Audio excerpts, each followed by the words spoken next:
You're listening to TFTV Sports.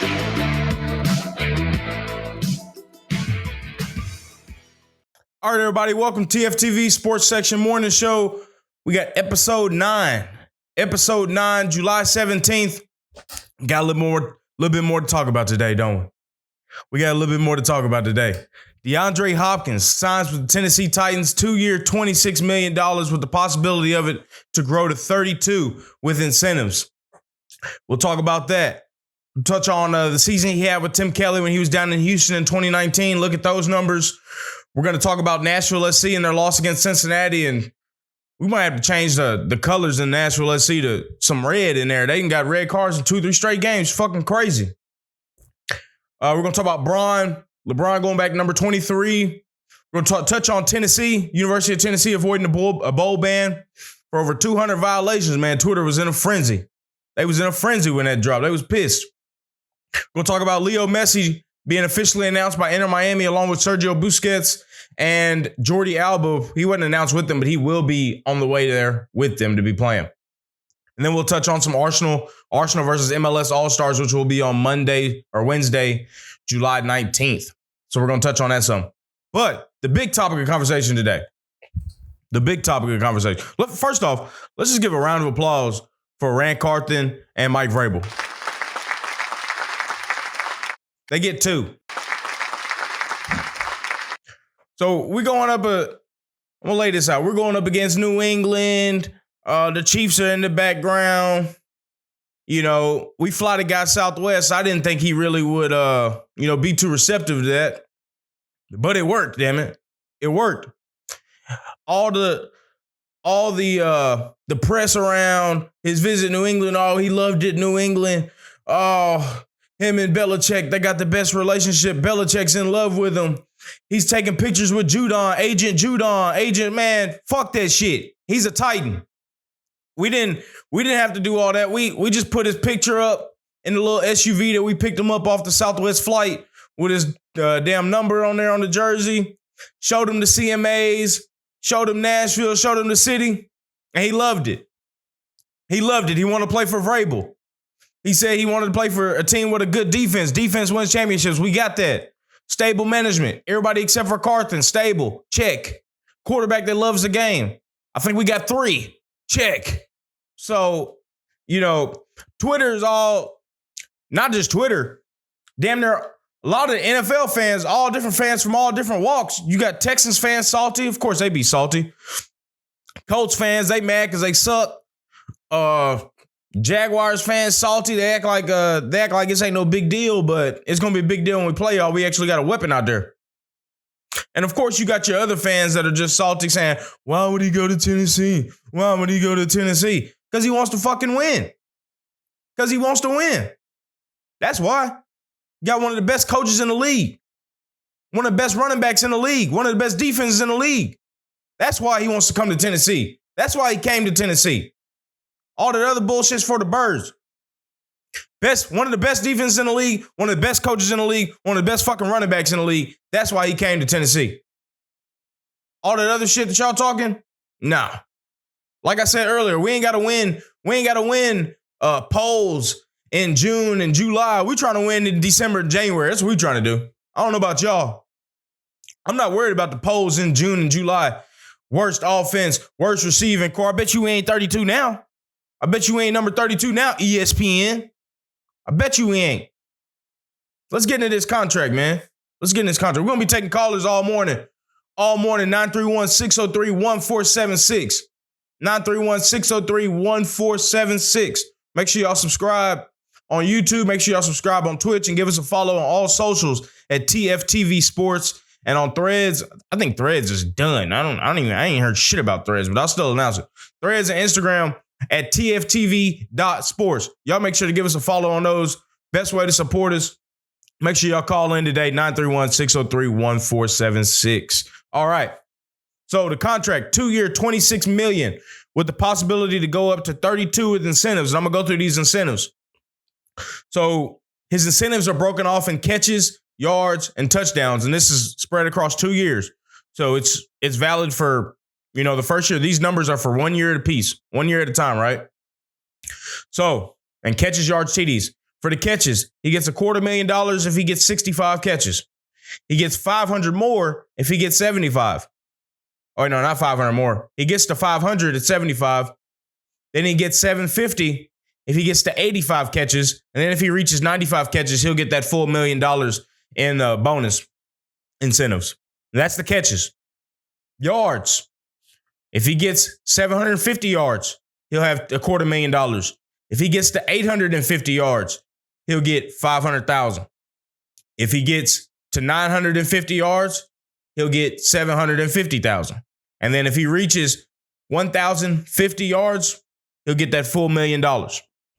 Touchdowns. 4 touchdowns, he gets $250,000. 6 touchdowns, he gets $500K. 8 touchdowns, he gets $750K. And for 10 touchdowns, he gets the full $1 million. So those are attainable incentives, in my opinion. Granted, I seen on Twitter, I think it was from one of the another Titans podcast, I think Football Network or something. But the incentives don't count against the current cap unless they're considered readily attainable. And that's me paraphrasing, according to the player's past season. So last season, I think he got like 700 yards and had like 40-some or 50-some catches. He was hurt for most of the year. So these incentives aren't really going to count against the cap this year. So we're looking at a $12 or a $13 million cap hit without any dead years, void years, or, not counting what's in the signing bonus. So if I were to guess, I'd say most of this first year for the $13 million, I'd say probably maybe about 10 of that. And this ain't came out yet. This is me just guessing. Maybe about 8 or 9 of that will be in a signing bonus. And then the remaining 5 would be in base salary. But with that base salary, they could tack on some void years and spread it out even more to where it would really only be like a cap hit of 2 or 3 million. That's best case. Let me look and see what our cap space is. Because if I'm not mistaken, we've got about 2.5 million, 3.5 million in cap space. Let me see. So in cap space, the Titans for 2023 are sitting at, let me see. Bear with me. Cap totals. So we're sitting at 163, 666, 328,000 in cap space. So with remaining cap space, that would give us, they make this shit so hard to read on Spot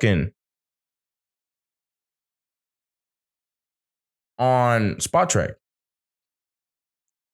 I'm trying to see what the fuck we have remaining. We got 162 on the cap, against the cap right now. And they already got D-Hop's calculated market value in there.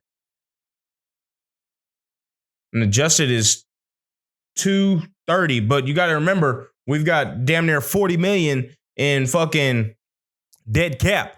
But the cap space right now estimated is 8.3 million, but negative 21 with the cap space. But I think that's already with D-Hop's contract in there, if I'm not mistaken. Has to be. They have the preliminary one in there. Yeah, they already have it. They don't have the numbers in there, but it's on there. So the Titans still have to move around some money. And it looks like they're going to have to find it from one of these veteran contracts like your Byards. Lord forbid we have to restructure Tannehill. But they're going to have to manufacture his money from somewhere. Unless they just tack on a bunch of dead years with D-Hop. Autry, I didn't think this is his last year of his contract, if I'm not mistaken. I don't know if he's a candidate for restructure, but he's getting paid quite a bit. So with Autry, he is counting. So he's got 6.75 in base salary this year, and his cap hit is only $2 million. I think his cap hit is $9 million for a cap hit. So there's room to be made in a restructure with Autry. I wouldn't mind extending him for one more year, to be honest, because he's still got it, in my opinion. But the Titans are going to have to make some room for DeAndre Hopkins, but he signed. So I'm sure they have a plan for that, and maybe we'll get an extension or a restructuring announced here in the coming days with to make some room for that for DeAndre Hopkins. Y'all call in 931-603-1476 talking all things DeAndre Hopkins. Let's talk. So we got the incentives. And so in 2019 with DeAndre Hopkins, when he was in Houston, that was his last year in Houston, and that was Tim Kelly's first year as an offensive coordinator. So there's some overlap there, and there's some familiarity there. Of course, Vrabel was down in Houston, and Tim Kelly, they both were down there in Houston for a lot of Hopkins' time. But this is direct overlap of Tim Kelly, overseeing the offense, being a coordinator, while having DeAndre Hopkins. We're going to look at how he utilized him a little bit. So in that year, it was a little bit of a down year for him. 104 receptions, 1,165 yards with 11.2 yards per carry or yards per catch and 7 touchdowns. So we got a caller calling in. Let's take a caller real quick. All right, man. What's going on, man? What do you think about DeAndre Hopkins? Hey, we finally got him. Got me here in Nashville. I'm looking for the photos on the team Twitter. Like I said on Friday, I better see him on that private plane. Man, nothing else, nothing more, nothing less. Man, but we got him finally. Finally. So what are your expectations for him this year? Then we'll talk about his expectations for the Titans. So I expect him to come in and be. I think at this stage in his career, I think he's a wide receiver too. Yeah. But he's a high end wide receiver too. Like he's still got it. Right. Like I went back and watched the highlights from last year. Yeah. And I was looking, and when they played the Rams, that man was still cooking Jalen. Still. You know what I'm saying? Like I've seen that. He's cooking him like he's still 25 years old. I was like, oh yeah, he's still got plenty of juice. That's why I think it's a difference when people say it's like it's the same thing as Andre Johnson, all them of us coming in. Yeah. Like, bro, no, he still actually has juice. Right. So the thing is with him is that he never really relied on his athletic prowess. He was always just a crafty route runner, Yes. Yeah. And that gets better with age. Exactly. Like those types of receivers can play a long time because they're not like Julio, who relies on freaky explosiveness. Eventually that gets, over time that deteriorates. And so I think this offense, I think, is going to be what 2021 was supposed to be with Julio and all them. You know what I mean? So I think. So look here with the offense, comparing it to the 2021 offense. If we just break it down, so I guess we can 100% say the offensive line was better in 2021. That's no doubt. But skill position wise, Julio never fucking played. AJ played, exactly. But AJ. So we're gonna stack AJ against D-Hop, right? And then we had we had ASAP Ferkser. So Ferk against Chig. And then who do we have in the slot there? We had like Batson or somebody. Or was it Khalif? No, Khalif was gone, I think, at that point. No, Batson. It might have been Batson that we had in there. Yeah. Cameron Batson. Or Humphreys. Humphreys didn't play. No, Humphreys. Yeah. So on paper. On paper, we might look a little better skill position wise than we did in 2021. Oh yeah, I'm pushing my Kyle Phillips agenda this season. Oh man, you might. That man's finna do some crazy work in the slot. That man is. Mike don't like it, but I say he great value Cooper Kupp. So, you're not the only one that says that shit too. I don't see. To be honest, I'm not too high on Kyle Phillips myself, but you're not the only person that is really high on him, honestly. Bro, he's a route technician. The only problem is he's just a little undersized. Right. So if he can withstand hits and stuff like that, dude, buddy, we cooking. That's just that though. And he didn't really. Yeah, for him last year, he really didn't get. If I remember right, he didn't really get injured on hits though. That's like So people were saying that he was injury prone because he couldn't take no hits. That shoulder injury was he got thrown to the ground and landed awkwardly on his shoulder. Yeah, it was a week 1 against the Giants when he caught that sideline catch and landed on his shoulder. Yeah. Yeah. So that was sort of like some freak shit. You know, that really wasn't something that he could have, I guess, done anything about. That's not like he got hit and fucking shit like got hurt like that. You know, shit happens. Yeah. Yeah, no, I'm definitely excited. I think I mean, you really got to think about it though. So I think Traylon Burks and Chick are going to be kind of like your big play guys that can stretch the field vertically and up the seam. Right. I think D Hop is going to be your route technician along with Kyle Phillips. Kyle Phillips is going to get a lot of one-on-one matchups. D Hop is going to get a lot of one-on-one matchups. I think they'll shade D Hop. Yeah, you said what? I think they'll be shading D Hop. I don't think they're not going to let D Hop beat him. Oh, he's going to get his one-on-ones though. I don't know, man. Nah, it won't be. Well, yeah, he's definitely going to get his one-on-ones because they're going to be stacking the box. So they might shade his safety over, but you're right. He'll get some opportunities. And it's all going to come down to the O-line, literally. If the O-line is at least marginally better than it was last year, we're going to we cooking with high grease. I'm actually pretty high on the offensive line, regardless of the MPF bullshit, the parlay petite bullshit, because parlay petite. Yeah, parlay petite. Because I'm not too mad at Brunskill being moved to right tackle, and then that's just keeping the status quo with Corey Levin at guard and Brew at center, and then Skoronski. We keep that left side intact. I'd rather us keep the left side intact than be chopping and shuffling for when MPF comes back, and then Skoronski has to move back. What do you think about that? Where do you think the offensive line is going to end up with parlay petite being suspended? I think they might end up going to get somebody else. Teron Davenport, ESPN reporter for the Titans. I seen him tweet yesterday. Font.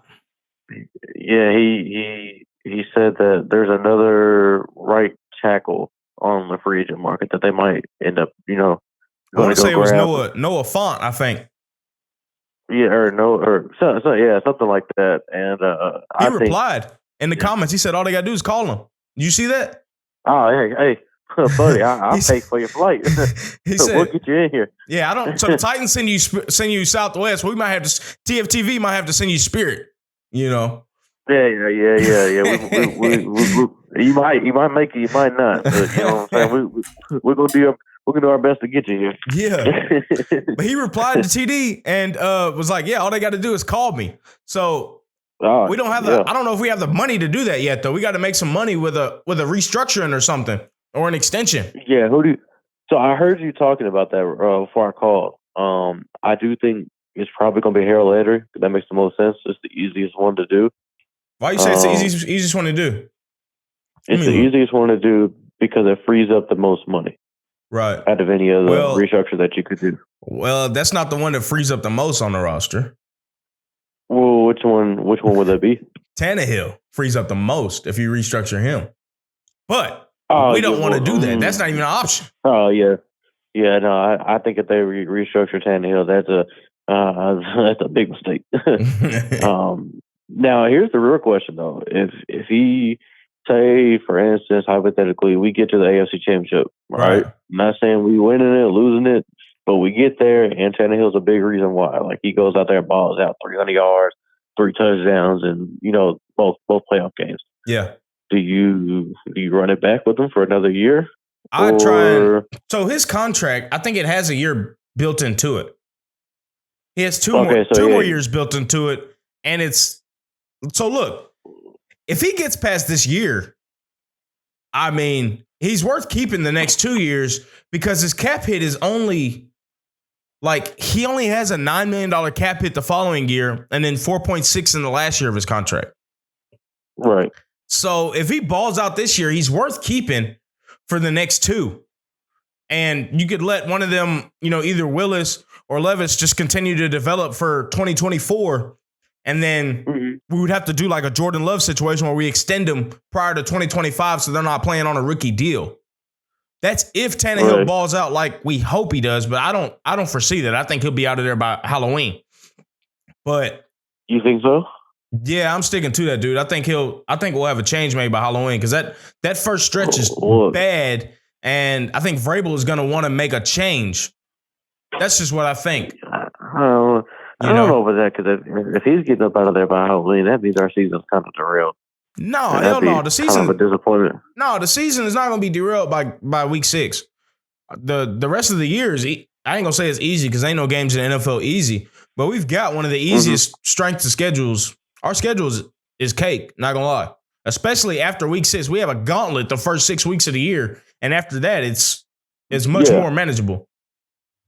Right. I think people shouldn't bank on Will Levis or Malik Willis to even play this year. No, I mean, if you're high on them being the quarterback next year or in the future, the best case scenario is for them not to play this year. You know what I'm saying? They get to sit back and develop. They don't get like the worst thing that happened for Malik last year was he got thrown into the fire. Yeah. He looked like it too. Nowhere near he was nowhere near ready to be playing the NFL game yet. And that kind of hinders your development. That's why I'm laughing at the Colts because they about to throw Anthony Richardson in the fire. Dude, it's gonna be according to their owner. Yeah, well, the coach, he's the coach and owner, ain't he? Ursay. Who? Ursay, yeah. Yeah. Apparently, I know that they disarmed what's his name, but I think what they trying to do is he trying to get the quarterback started week 1. I was like, yeah, that's a big mistake. He probably does. But Landry, you're saying Landry, his cap hit this year is $18.8 million, so there's some room to restructure there. But how old is Landry? That's the thing. He's coming off an ACL injury. How old is he? He's 27. So yeah, I knew you. I wouldn't mind an extension maybe there or a restructuring. You know, I know we just extended him, last year. We can't extend him again. But maybe a restructuring here to restructure him, spread some of that money out. But that's an easy one. I feel like it should have already been done if that's something they were going to do, unless they don't have plans for him. You know? I think it was more of they weren't going to do it unless they for sure signed him. You know what I mean? Because if you restructure him and then you don't land D Hop, then it's kind of like, well, dang, now you just gave this player a bunch of money, guaranteed money and stuff like that for no reason. Yeah. You know what I mean? That might have been what's been holding up all these restructures.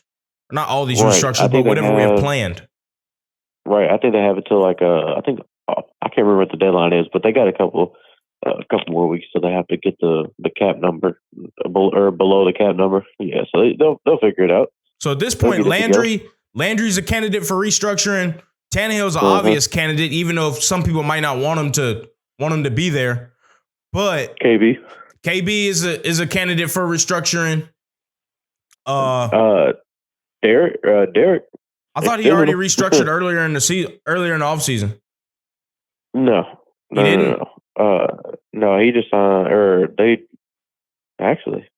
I thought he did. I ain't gonna lie. I thought he did. May have. I'm not sure. Let me see. I thought he did. Yeah. But let me see. So we have Autry too. That's a candidate for restructuring. Yeah. Yeah. Dude, I love Nico. I'm gonna be sad when he's when only he 34 or 35. I think he's, I wouldn't be opposed to it. And the Hooker is not one that I see as restructuring because the jury's still out on him, to be honest. You think so? No, I think he's solid. No, man, I think the jury's out on Hooker. I think it's still out on him. That's beyond that. That's the only. Yeah, for sure. He was injured all last year, and when he was in, he didn't play well. So safety is. But that was 1 year. That was 1 year compared to his other 4 years. I mean, they signed him to an extension last year. Yeah, and it was a little too high then. What was it? 3 years or 11 million per year? Like $33 million a year. It was a little high. 11. Yeah, it was 11 million, or I think it was 3 year, 30 million. 3 years, 33. Yeah. Yeah, that was a little high. Safety, safeties are slick a dime a dozen. Adams came in last year and played really well. Yeah. You know, Yeah, for sure. played really well. I think. I know we got the new DB coach, Chris Harris. The man's always had a top 10 secondary everywhere he's been. That's a big.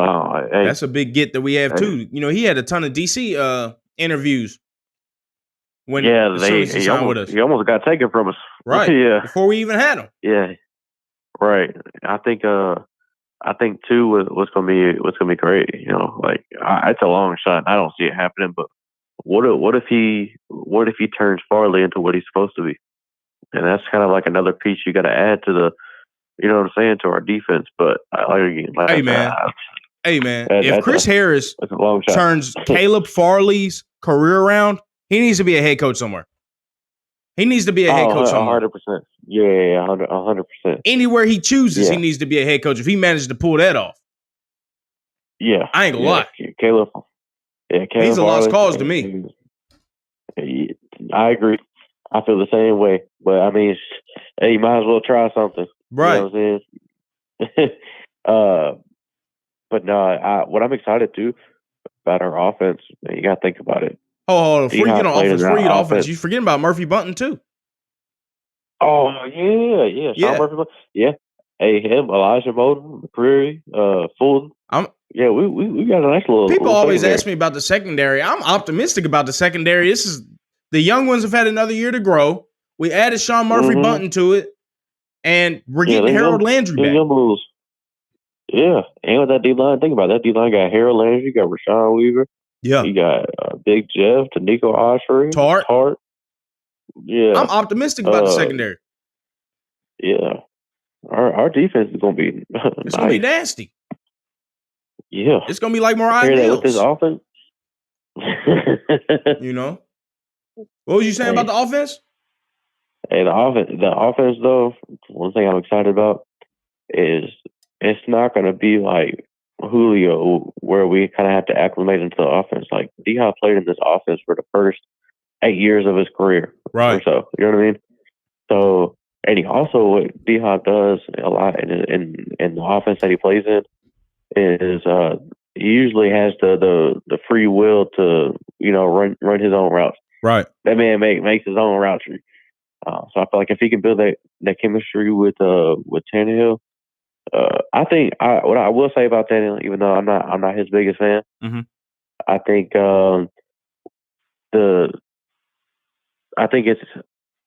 it's pretty clear when he has two stable receivers that are consistent, he puts up numbers. Like in 2020 when we had AJ and Corey Davis, when they were consistently playing every week.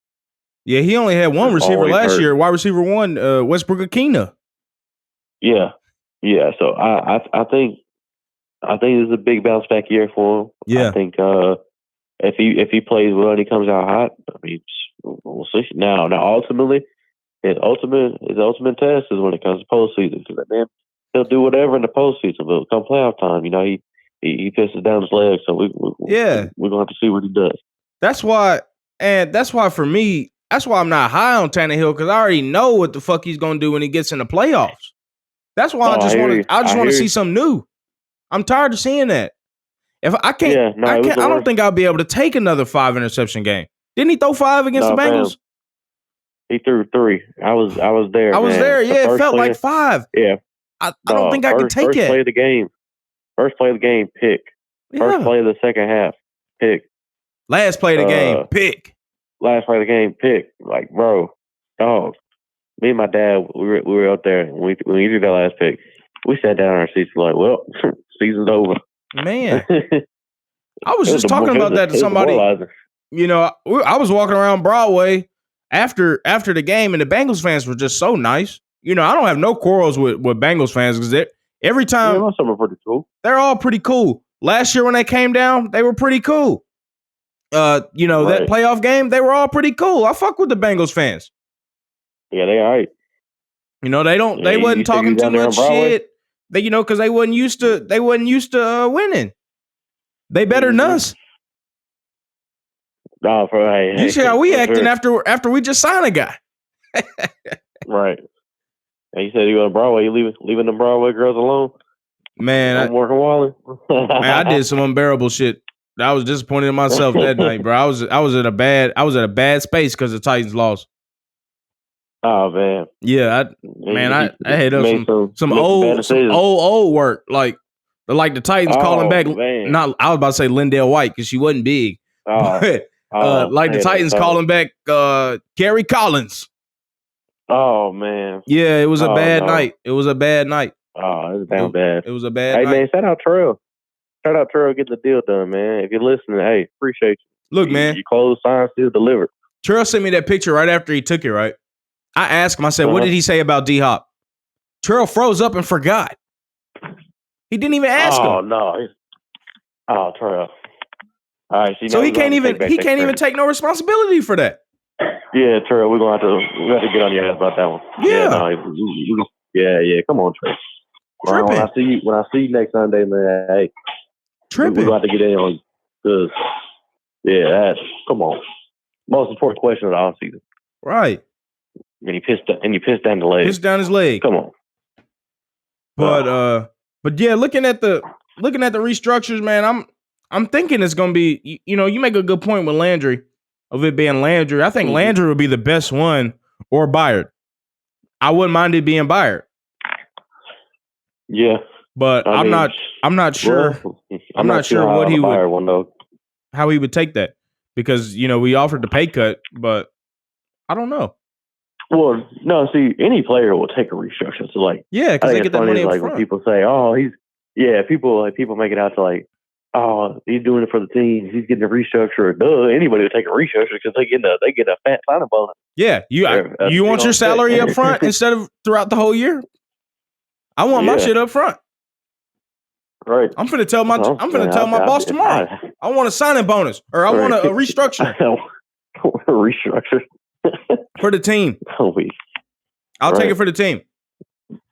He said, "You take them for. I'm getting my money up front for the team." Right, sir. That's crazy. Yeah. So win totals, win prediction. What did you predict at first? I don't even know what you had predicted at first. Me and Trail had 10-11 wins predicted. Yeah, I had us at 10-7. I think now, depending on our offensive line, say our offensive line plays well, I think we're looking at another 2021 season where we go 12-5, 11-6. Yeah. 12. 12. Big 12. Why? 12 Why are you seeing 12? Why are you seeing Cyrus? We play a second place schedule, so we ain't got to play. The two best quarterbacks we play is Justin Herbert and Lamar, debatably. Lamar, yeah. So, you know what I mean? We're Put some respect on David Carr's name. Quarterback. David Carr. See, look, you confuse him with a brother. Well, they both garbage. I can't even. David. Exactly. Ain't no respect. But I think with our scheduling and the way our team is this year, our people are sleeping on us. I seen in the conversations when D-Hop sounded you went to the Titans, in what world is Mac Jones better than Tannehill? And I'm not even a big Tannehill fan. Mac Jones is not better than him. He's not better than him, and I'm the world's worst Tannehill fan, and he's not better than Tannehill. To be honest, to be honest, I've got a buddy that's a Cardinals fan. He's been on the show before. I'd take Tannehill over Murray, and I'm not even a Tannehill fan. No, I agree with you. It's just 100%. We played Burrow this year too, but and Trevor twice. We play some good quarterbacks, dude. Yeah. I think we're going. I think we'll be fine. Back the world. But yeah, I take Tannehill over Mac Jones. I take Tannehill over Murray. My gripe with Tannehill is not that he's not it's not that he's terrible, because he's not terrible. He's not bad. He's not a bad quarterback. My gripe with Tannehill is he's not good enough. Yeah, he's not good enough, especially when it matters. He ain't bad, but he's not good enough. And my thing with wanting the younger guys in maybe around Halloween is that they'll be acclimated by the time the season really gets into the business side of the season. That's why I think and hope that it happens. If You know, I hope Tannehill does well. I ain't gonna say I hope that he gets out. I hope he does well, but if he doesn't, then we need to get these guys in at a decent part of the season. Yeah, I think he's gonna play well this season. I mean, think how about can this. he not? This is his last dance. You know what I mean? Yeah. He doesn't do this. He doesn't perform. He's probably not ever gonna start again in the league. He might. So, Mariota started last year. I bet he's also like 30, almost 36. He's old, yeah. You know? Yeah. How can he not perform this year? That's what I don't understand.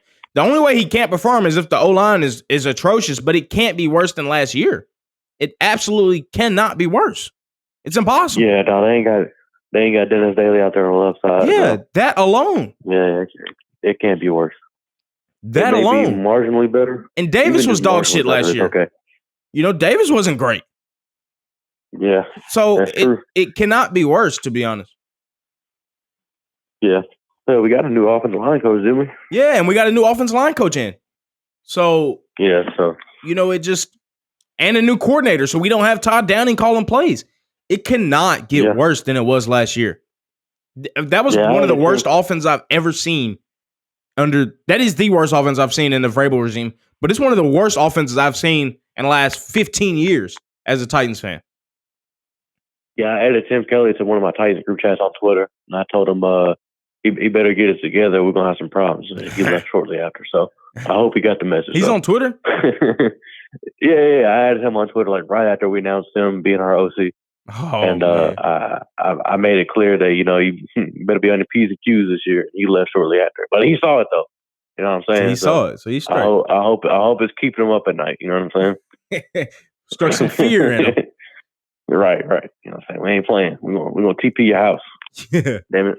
What are you thinking about?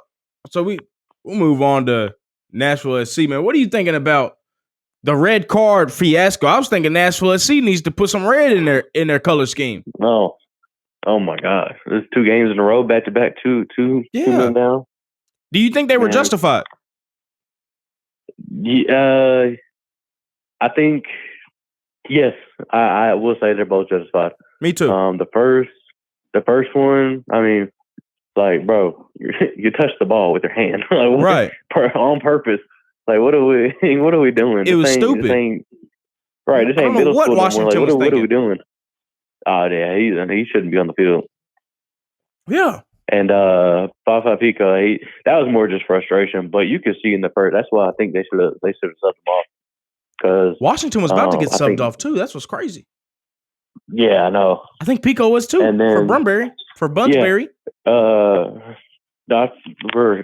Yeah, and then Schaffelberg came in too late, but that was more of a frustration foul.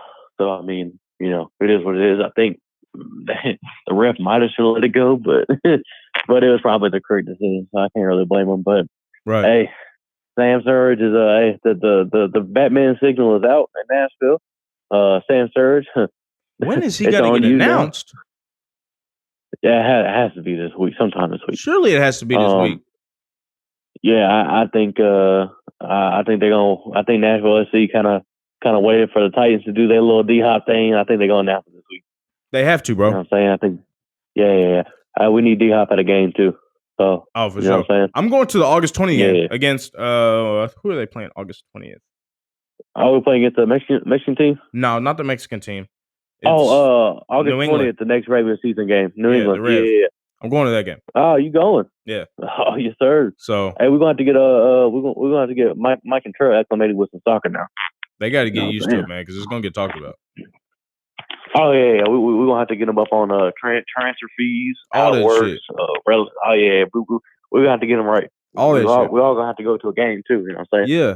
What do you think about Schaffelberg? I mean, I know he's just coming back from Canada duty, but I mean, I want to see him get more minutes. Oh, I think he didn't start only because of that. He just got done playing a large stretch of games. Schaffelberg is nice. Might be so far outside of bringing Haney in and Walker in. Yeah, I think that outside of those two, I think that's been our best move we can make. I really like Leal too. That loan, yeah. Oh yeah, Leal too.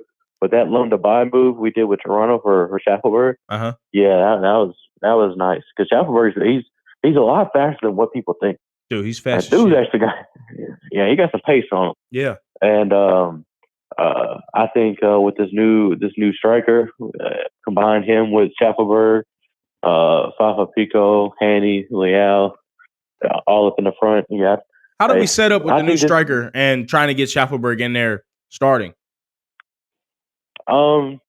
It's sort of difficult. It is. But in my opinion, I feel like you gotta figure out a way to get your best players on the field. Yeah. Like, could we play a diamond with them? Who would be up top with Serge? Or we just play like a 4-2-3-1? I would like to see the 4-2-3-1. I don't really want two strikers up top because then at that point I feel like you're wasting. Because like you put Bunbury up there, I feel like you're wasting a spot on the field. Hell yeah, I don't want to see him on the field at all. Yeah, so I think really honestly they should start moving towards having just one up top. Yeah. And then kind of have because I was reading an article that he's also very free flowing throughout the formation. So you can kind of interchange, and Haney can still make his runs through the middle. You know what I'm saying, and do his thing. But I feel like, in my opinion, for the forwards and midfield, I feel like you have to have a combination of Shackelberg, Fafa Pico. You got to have Hanny, Leal, Godoy, and then Surridge. You have to find a way to get those players on the field all together. Like rotation wise, you'd say? No, just like in the starting 11. Like I feel like you have to get those players on the field together. I feel like that gives us our best chance to win. Yes. Yeah. I think he. I do not want to see no Alex Mule out there. No. I see all that now. Yeah. I think. I think this Leagues Cup break, this tournament break, is also really good for us. It came at the best time, didn't it? No, the best time. We're in a slump. I think it gives us the best chance to kind of experiment with some formations, with some lineups, and then while also going out there to try to win some silverware. Right. So, definitely be exciting. I'm really excited for this tournament, and I hope we take it serious unlike the U.S. Cup. So we'll see. I think to be honest, I want to say that either a 4-2-3-1, which with of course Surge up top, or you could sort of do the diamond with maybe, dude, I just don't know, man, with the diamond how that would work with Schaffelberg, Heine, and Leal. I just don't see that happening with the diamond. But you still you don't want to take away from Shaq Moore's game of being able to overlap on the right either. Exactly. So you want to he has to be able to overlap and put those crosses in with Surge in the box. Surge is fucking 6'4". Yeah, he's a tall dude. Get up there. Yeah. Or we can run two strikers. We can have a big strike Zimmerman up there. You seen his striker ability? He almost had a brace. Hey. He almost had a brace. He almost had a hat trick with the one he gave away at the halfway line. Oh, me? Hey, give Zimmerman that chance, man. Hey, that man at the end of the game, he was just shooting just to shoot at that point. Yeah. He had a really bad giveaway. He made up for it, but that giveaway he had at the halfway line, he got sort of fouled, but that foul was soft anyway. It could have easily went the other way. Yeah, that was tough, man. I was like, bro, come on, fam. How tall is that Cucho dude? Rough. What's his name? Cucho? Acosta. Man, how tall is he? Ain't no way he's 5'6". Because if he's 5'6" and that's how I look on TV, I'm not going on TV. I'm not going on TV. I think he is 35 midget. Like I think you look at his driver's, I think he has a booster seat in his car. You know what I'm saying? Hey, he's the truth. I ain't gonna lie. I want to see what he does against Arsenal on Wednesday. Oh yeah, he's nasty. Yeah, he's pretty good. But them Cincinnati fans, man, they pushing that MVP agenda. I'm like, oh, hold up now. Oh, he doesn't even have as many goals and assists as Heine. we can't have that. What the fuck are they talking about? I mean, I know he's the captain of the number one team in the league, but he doesn't even have as many goals and assists as Heine does. He's one back. He's one goal back of Hanny. Yeah, he doesn't. He doesn't have enough. Right. But they're top of the league, so it's which debatable. Is why I'm scared. Yeah. Right. So we shall see. We still have another half of a season to go. I'm definitely excited to see how the rest of the season plays out. Yeah. Hopefully, we don't fumble it and we hold on to at least the 2 seed. Maybe hopefully Cincinnati goes into a slump and we catch up. They've got to eventually, right? Right. I mean, they have to. They've had to come from behind in the last two or three matches, and the commentators are painting that as such a good thing. That's not a good thing. No, it's not. Eventually, it'll start catching up to you. Yeah. So maybe that's on the horizon. Right. I'm gonna ask you one more thing, or maybe two more things. All right. What do you think about the Tennessee avoiding a bowl ban? I know Twitter was in a frenzy. Oh, buddy. Hey, when you're a big time program and you're a big time brand, buddy, you don't get bowl bans. You know what I'm saying? Right. You get a slap on the wrist. That's how you know Tennessee a powerhouse. That's right. Powerhouses like that, they don't get bowl bans. They don't get none of that shit. None. We had like over 100 something level 1 infractions. If this was Austin P, they'd be shut down the program. No more football. None at all.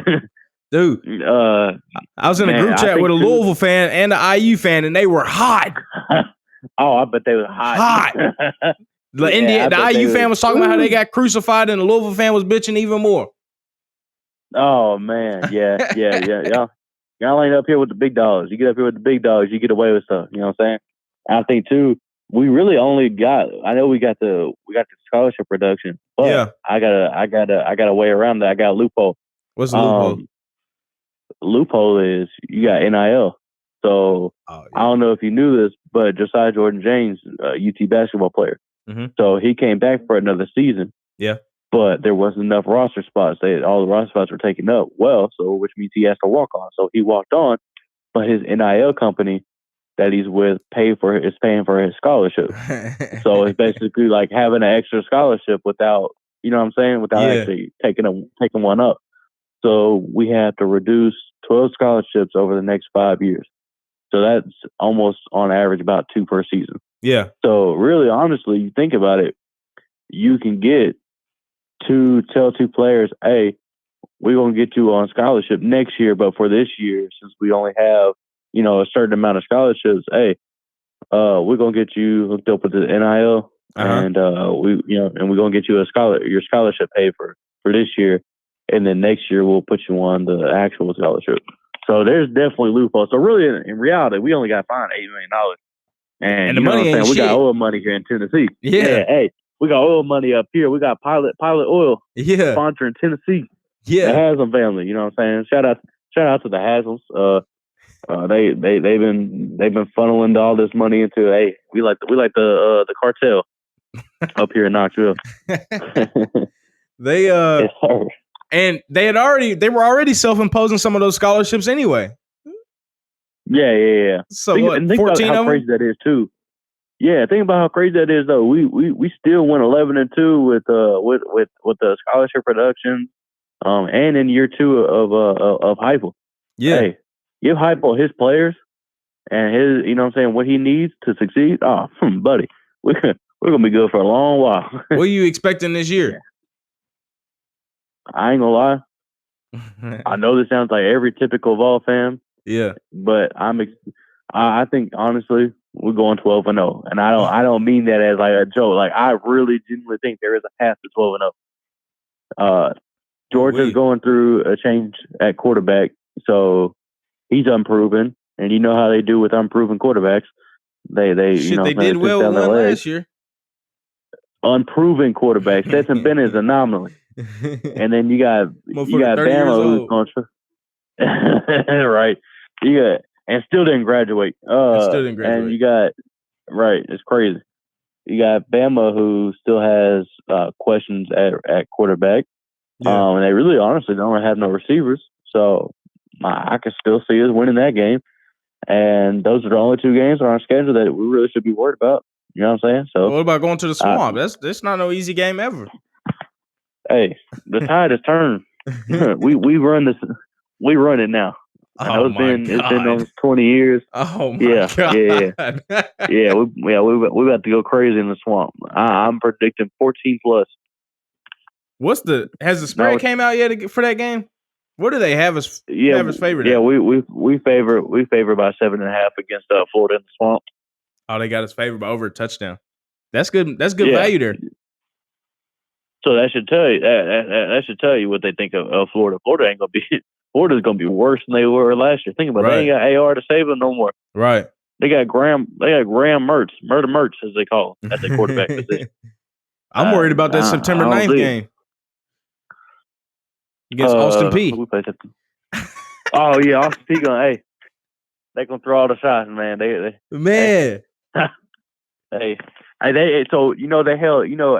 Austin P. held Alabama last year to the lowest point total of any FCS school has against Bama. What did they hold them to last year? Was it like 35 or something?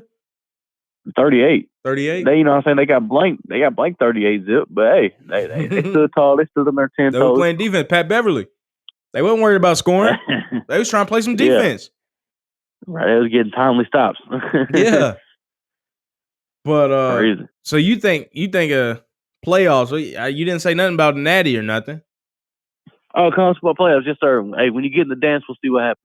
Oh, but undefeated, 12-0, and then they get to 12-0, and then they get to the playoffs, and then it TBD when you get there. TBD. See who we play. Whew. Yeah, yes sir. I'm gonna hold you to it. Oh yeah, hey, I'm letting you know now. We go to the Natty. Oh, it's up, buddy. I'm in there. We're gonna do watch-alongs at a Vols game too, up here. Oh yeah, so got you. That's gonna be a good time, man. It's gonna be great. But yeah, man, we might do a watch-along of the might do one with the Arsenal and MLS game if you want. Oh yeah, might do that. Wouldn't be bad. On yeah, on Wednesday. Mm-hmm. So yeah, appreciate you calling in, though, buddy. Yes, sir. All right, man. That's Austin. Austin on TFTV, man. Checking out. Let's see. What else we got? Talk about a little bit of Arsenal to wrap the show up. Or we can talk Messi joining Inter Miami announced. Messi, Busquets, and Jordi Alba will be coming to them. They had Bad Bunny performing and shit. Berhalter, U.S. men's national team coach, was part of the announcement. He got booed. I think he's going to do well at Miami. I think he's going to... I mean, Messi is still Messi. Like, he was still doing his thing at PSG. He led the league up in assists. So he's going to be... I know they're pretty bad, but Messi's Messi, man. It don't fucking matter. I'll be honest with you. It don't matter one bit. I think Messi's going to do some insane shit here. Stuff that people in the MLS ain't never even seen. And Busquets is just going to... They might be looking like prime Barca. I bet you Busquets don't even pass to any of the other Inter Miami players. They're not going to be ready. It's going to be Messi, Busquets, and Jordi Alba. Everything's going to be going down the left the whole time. So I think he'll do really well for a goal tally. I don't know that he plays that much. Like, I don't think he'll start every single game. I think it'll be a little more lax for him. But I mean, I wouldn't be surprised if he had 20 and 20 at the very, not 20 and 20, probably 20 and 15 or 25 and 15, 25 goals, 15 assists. I wouldn't be surprised if he had that in his, next year. I'm not counting this year because, he's joining little less than halfway through the season, little over halfway through the season. So I think he'll do well, man. I think 25 and 15 next year, 20 and 15. I think that'll be his goal and assist tally next year. All right, Messi. On the Arsenal versus MLS All-Stars on Wednesday, July 19th. We'll be doing a watch-along of that on TFTV. Same way you can watch this on Twitch and YouTube. It'll be Wednesday, July 19th at 7:30 when the match starts. So I would say Arsenal would beat them handedly, but man, Arsenal, they drew at fucking Nuremberg in Germany. Granted, they played the kids in the second half, and none of the kids are traveling for this match. It's all really first team players. Only one of the kids is traveling, Crozier Dewberry.